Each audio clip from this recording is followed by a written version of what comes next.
What up, this is Rama Screen covering movies, TV, and entertainment, and here's my review of Monster Hunter. Hey, before you watch my review, please subscribe to my channel, press that like button and ring that bell so you can get notified whenever I post new videos. And if you would like to help support this channel, please do so at patreon.com/ramascreen. That's patreon.com/ramascreen.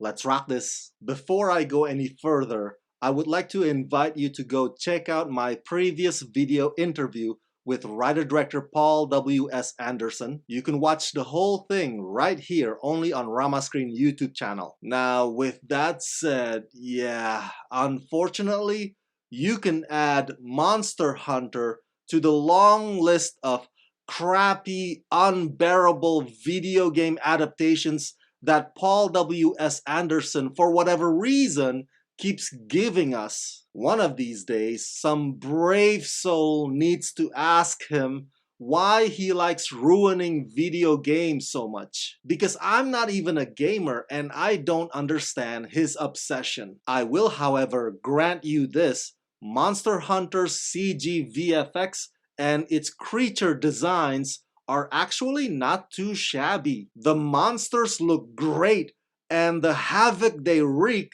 are on the same level as any Legendary Pictures flicks you can name. I think if you try to focus on just that, you will get a kick out of watching Monster Hunter. But then again, it's really difficult to separate that from the film's terrible script, which is embedded within the whole thing. The story doesn't make sense. There's no coherent structure, let alone coherent character development. The action goes from mildly decent to constant bombardment of Deus Ex Machina. Don't get me even started with the awkward pairing of Milla and Tony. And did I already mention that the story doesn't make sense? Very headache-inducing. But is any of this a surprise to any of us? Of course not.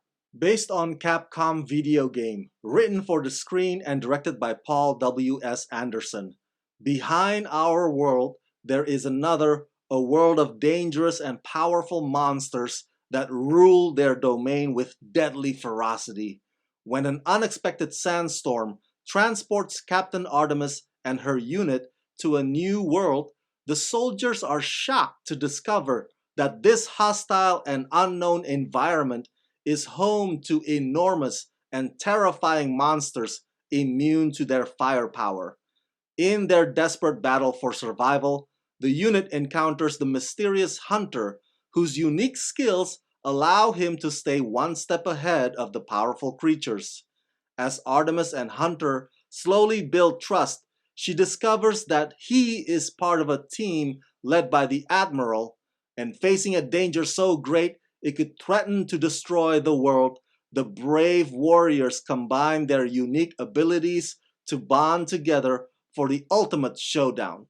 Starring Milla Jovovich, T.I. Harris, Megan Good, Diego Boneta, Tony Jaa, and Ron Perlman. You know what cracks me up the most about this movie? I know you're probably thinking about the cat character, but nope. I actually find that cat annoying. In fact, any comic relief attempt by this movie consistently face plants. What really cracks me up the most is that halfway through, the characters find themselves in this sort of oasis location with a mix of Ankylosaurus type and abandoned Pirates of the Caribbean ships. And I was like, what the hell is going on? Where is this story taking me? Hey, if you tell me that those elements are from the original video game, then I guess I'll just have to take your word for it. But that's the problem with all these video game adaptations, including Monster Hunter, is that you try too hard to place humans and story arcs in a world where it's supposed to be interactive and controlled by you, the players. And so filmmakers like Paul W.S. Anderson would bend the rules or incorporate aspects that don't fit just to cater to his narrative version of the game, instead of honoring the game that the fans have come to know and love. So many cringe-worthy moments in this film, especially between Milla and Tony. I actually like both actors, but man, they are not able to sell that dynamic. Their rhythm is almost always off.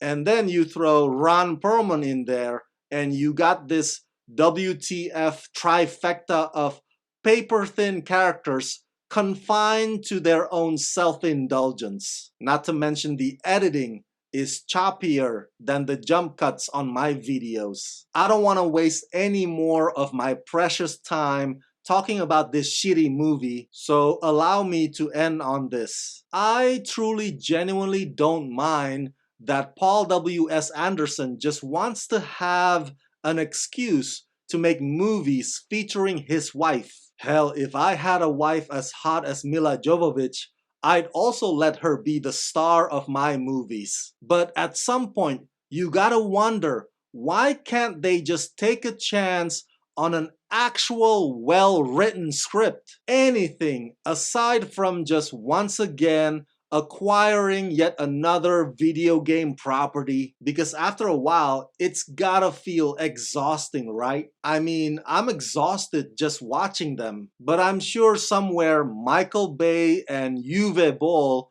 would see Monster Hunter and say, "Hold my beer."